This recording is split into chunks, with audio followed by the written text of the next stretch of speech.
The Pakistan government is setting a dangerous precedent. In surrendering to terrorists, it is now brokering peace accords with terrorist organizations on its soil by giving in to their demands. In the latest coming in, Islamabad and local terrorist group known as the Tehreek-e-Taliban Pakistan have agreed to a one-month ceasefire, opening up new avenues to end years of bloodshed. A government spokesperson said that the month-long ceasefire may be extended if both sides agree to the same. The TTP is also known as the Pakistani Taliban, though they are a separate movement from the Afghan group. The TTP have fought for years to overthrow the government in Islamabad. The Taliban government in Kabul was a key facilitator for these peace talks. While there have been numerous failed attempts to reach peace agreements in the past, the latest breakthrough came only after the victory of the Afghan Taliban in August. Both the TTP and Islamabad admitted that the interim Taliban government had helped to facilitate negotiations. मुज़ाकरात की पेशरफ्त को सामने रखते हुए seize fire यानी फायरबंदी में तोसी होती जाएगी। इन मुज़ाकरात में अफ़गानिस्तान की अथॉरिटीज़ यानी जो अबूरी हुकूमत है उन्होंने सहूलतकार का किरदार अदा किया है और यकीनी तौर के ऊपर ये बात बहुत खुश आइंद है कि पाकिस्तान के ये इलाके एक तवील अरसे के बाद मुकम्मल अमन की तरफ बढ़ रहे हैं। And for more on this, joining us live from Pakistan is Ahmed Shaheen, a senior journalist. Thanks so much for joining us. Now, as we just told our viewers, the Pakistan government has reached a ceasefire agreement with a terrorist organization. What are the conditions for this supposed ceasefire? The ceasefire that you're talking about are with the TTP or the TLP, because currently there are two terrorist organizations that we're having ceasefire with.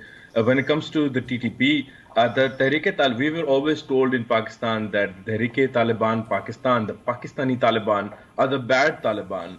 And the other Taliban, the ones in Afghanistan, are fighting the cause of Islam, and hence they are the good Taliban. So we had the bad terrorists and the good terrorists to begin with. What it appears now is that in order to speak to the bad terrorists, now we're having to speak to the good terrorists, allegedly.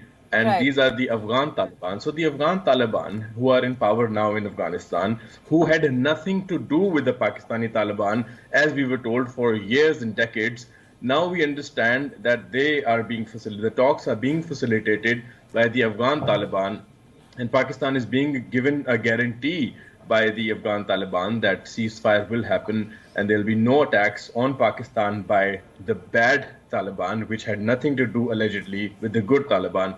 So the bad Taliban, the TTP, which could be the next good Taliban as well, have promised not to attack Pakistan, and the good Taliban, the Afghan Taliban, have gone as far as promising Pakistan that if the bad Taliban, the Pakistani Taliban, attack Pakistan, then the good Taliban are going to attack the bad Taliban.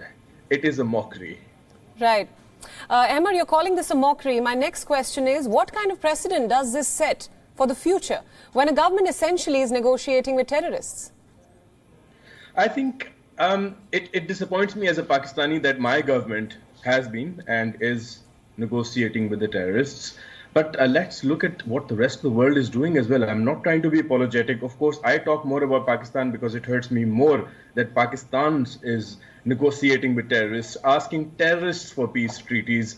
I'm not saying let's go and blow them up, but I'm saying, as they are impeding on the human rights, you cannot negotiate with people who are murdering, killing, robbing, abducting, and at the same time being the good guys.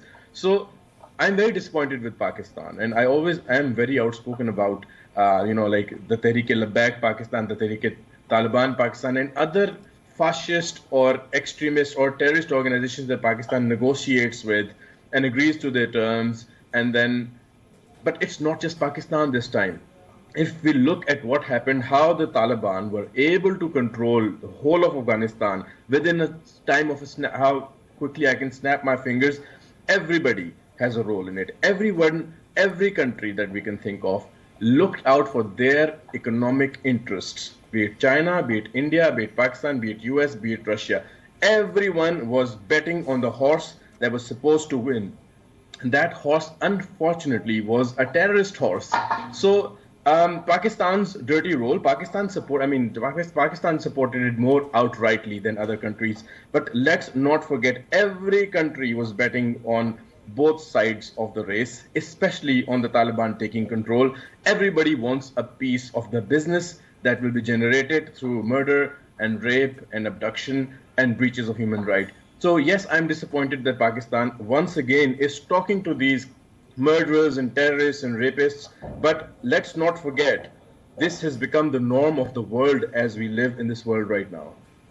Right, Ahmed Shaheen, thank you so much for all those inputs and thank you for joining us on WION at this hour. WION World is One is now available in your country. Download the app now and get all the news updates on the move.